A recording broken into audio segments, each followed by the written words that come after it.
Hi, everyone. Welcome to our trauma presentation video, and we are presenting on um, traumatic brain injuries. My name is Ben. I'm Amy. And I'm Danielle. And we're going to start with just an overview of what kind of happens with a brain injury. So one of the most important things to remember is that no two brain injuries are the same, similar to how no two brains are the same. The way that they are impacted by a brain injury is always going to be very different for each person in each case. Effects of brain injuries can be caused by, can be based on like the cause of the brain injury, which Amy and Danielle are going to talk about. It can also be depend on where you like that brain injury happens on your brain. So, if it happens in the front or the back, it has very different impacts, as well as the severity of the overall injury, which, again, they were going to get into that a little bit more. So brain injuries can be both traumatic and non-traumatic.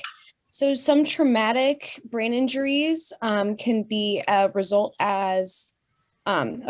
from falls, assaults, physical violence, motor vehicle accidents, or anything sports or recreational related.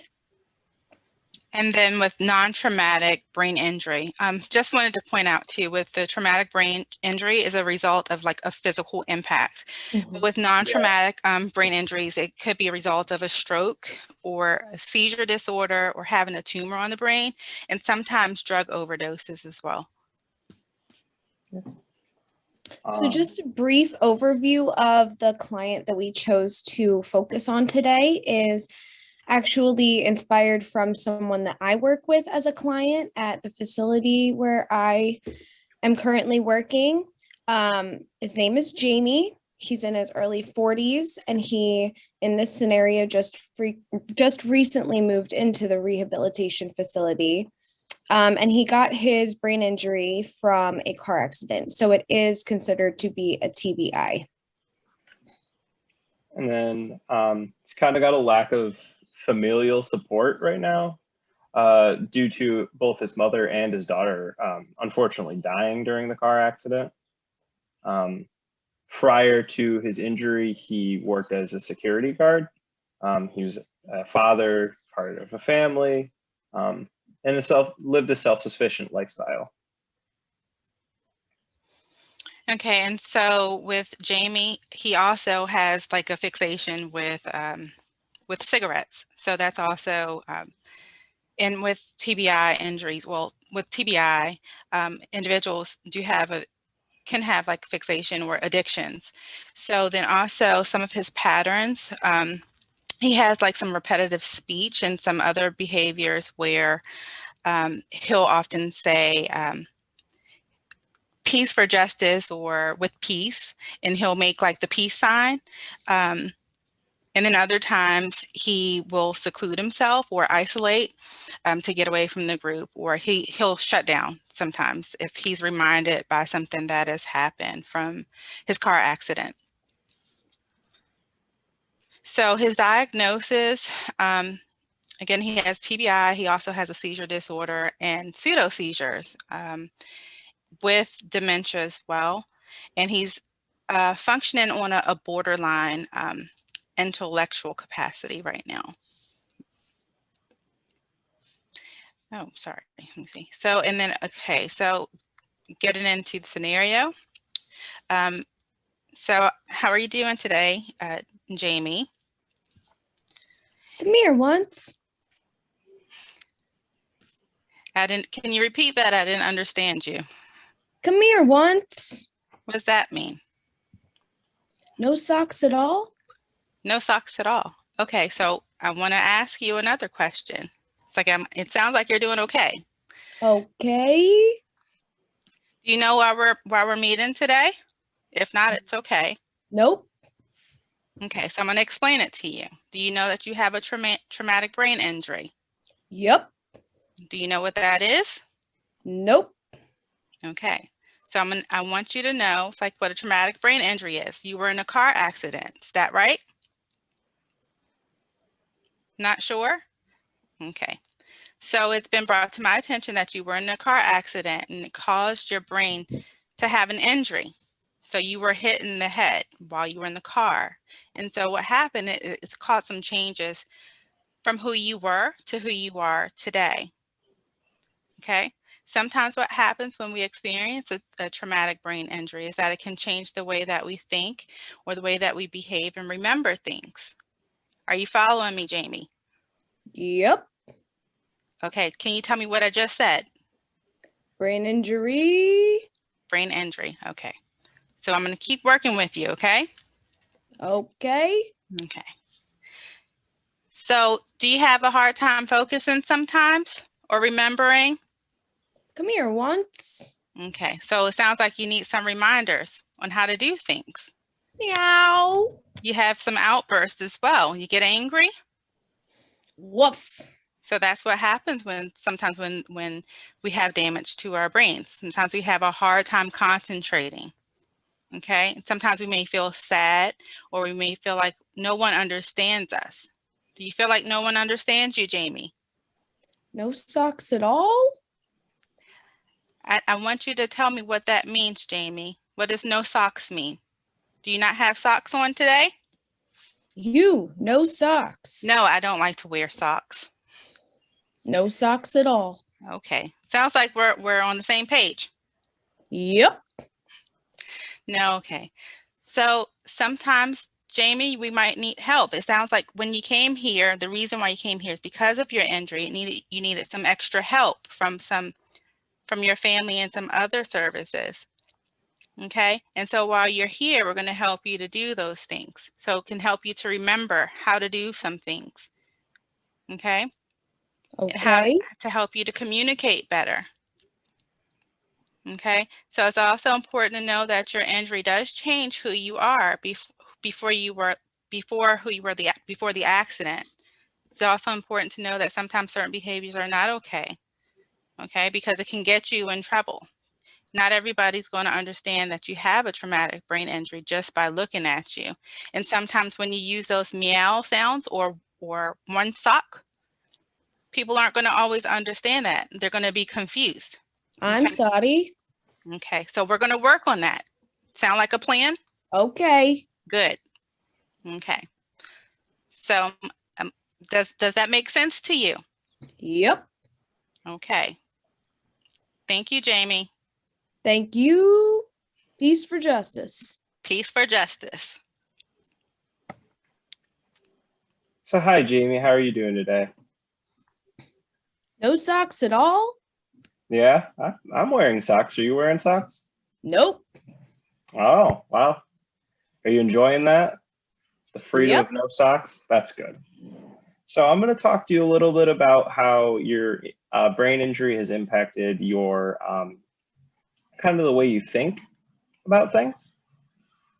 So one of the things that tends to happen with people when they have brain injuries is they might have attention deficit problems. Do you know what that is?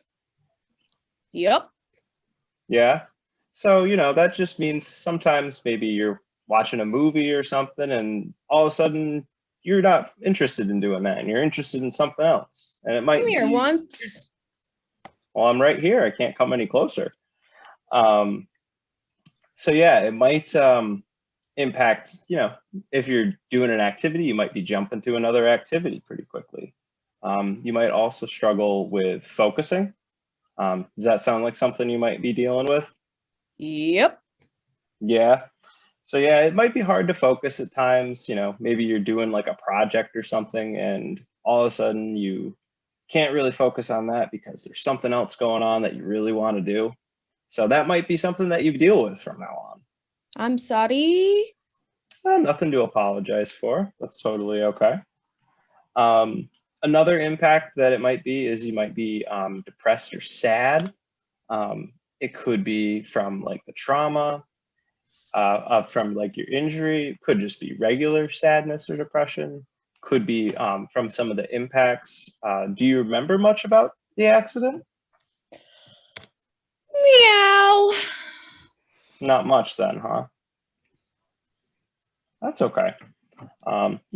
there were some things that happened, some pretty big changes in life that happened that could also make you feel pretty upset. If you ever wanted to talk about them, that's something we could definitely help you with. Okay. You know, you might also be experiencing some kind of changes in your language, your vocabulary. You might not be saying as many different words. You might be using different words and phrases. Does that sound like something that might be happening? Maybe. Maybe. Well, you never know. So it could be, you know, maybe you're not saying full sentences. Maybe it's just one word answers or something like that. Sometimes maybe it'll be hard to understand other people too. So that's something that you might want to be aware of. It could impact your ability to read and write. Have you noticed if that has impacted you at all? Nope. Nope. Well, that's good. That's really good. But so it could make reading and writing a little more difficult. It might not though. Sounds like you're not having any issues with that. So that's a good thing. God bless you. Amen. Thank you. And you might also be experiencing some kind of repetitive speech patterns. Do you know what that is? No socks at all. Yeah, I mean, that would kind of be an example of that. So it would be kind of where you're restating the same sentences or words often. Does that sound like something that might be happening? Maybe. Maybe, yeah. I could definitely see that. Another issue that I wanted to just make you aware of is it also can impact your memory. So you might not be able to remember things quite as well, or you might be having a difficult time processing memories. So you misremember them, or maybe kind of remember them differently than the way they occurred. So that's something else. It's nothing to be apologetic for. You know, it's just part of the impact of what happened from your brain injury. So I'm just wanted to make you aware of that. Okay. Well, it was really nice meeting with you today. God bless you. Amen. God bless you as well. All right. Hi, Jamie. It's great to see you. Hi. Would you mind if we talked a little bit? No socks. I'm not wearing any socks, actually. I'm going to need to when it gets warmer out so my feet don't stink. Are you wearing socks? Mm-hmm. So I just wanted to talk to you because it seems like you've been isolating a little bit in your room more than usual. Are you feeling a little more down than usual? Maybe. Okay. So I know you feel a sense of safety in your room, but it does concern me that you've been spending a lot of time by yourself in there. We do want to get you interacting with some of the other residents, getting to know them. Have you met any of the new residents yet since moving in? No socks. No socks. Well, some of the residents don't wear socks, so maybe we can bond over that, huh? Maybe. Okay. It was also reported that you were smoking some cigarettes in your room. Is this correct? I don't know. All right. So you might not remember it, but I just want to go over briefly the facility rules with you. So just for safety measures, we're not supposed to be smoking in our rooms, okay? So we have some smoking towers outside for you. So whenever you do want a cigarette, and when you receive your daily scheduled cigarettes, that's where you'll be smoking those from now on, okay? Peace for justice. Peace for justice. See, we just want peace. We don't want you to get hurt. We don't want you to hurt anyone else, right? So, do you think we can start smoking outside from now on? Mm-hmm. Awesome. Yeah. Awesome. So I also wanted to talk to you briefly about some of the things I've heard from females at the facility. So I'm not sure if you know, but with a TBI comes some lack of self-awareness sometimes. And sometimes it's hard to control yourself and some of your impulses. Have you felt this lately? Woof. All right. So I just want to inform you that you have made some of the female residents and some of the staff a little uncomfortable. Do you remember touching any of them without their permission? No socks. No socks. Were you trying to touch their feet or were you doing something else? Maybe. Maybe. All right. So I just want to kind of put it into perspective a little bit. How would you feel if someone touched you and you didn't give them permission? Maybe. Maybe. It might make you feel a little uncomfortable, right? Do you think we could kind of refrain from doing that? Yeah. Yeah, awesome. Okay. And then one other thing I wanted to talk with you about. So it seems as though, yes, you are new here, but there seems to be some tension with another resident. Is this correct? Peace for justice. We just want peace for justice, right? We don't want to have any tension with anyone else. I've heard that you've been whipping out your handgun and having some verbal altercations. Is this right? Woof. Woof. All right. So next time this happens, maybe we can separate you and that resident a little bit further. I can't make any promises that we can avoid each other altogether, but do you think if we sat across from the room instead of next to each other, this would help you to stay more focused in group? Maybe. All right. Maybe we should try that next group session. How about that? No socks at all. No socks. You don't need any socks, but do you think we could sit further away from this resident next time? Peace for justice. Peace for justice. All right, Jamie, it was great talking to you. And just let me know if there's anything else I can do to support you with your transition and adjustment here, okay? Peace. Peace for justice. Thanks, Jamie.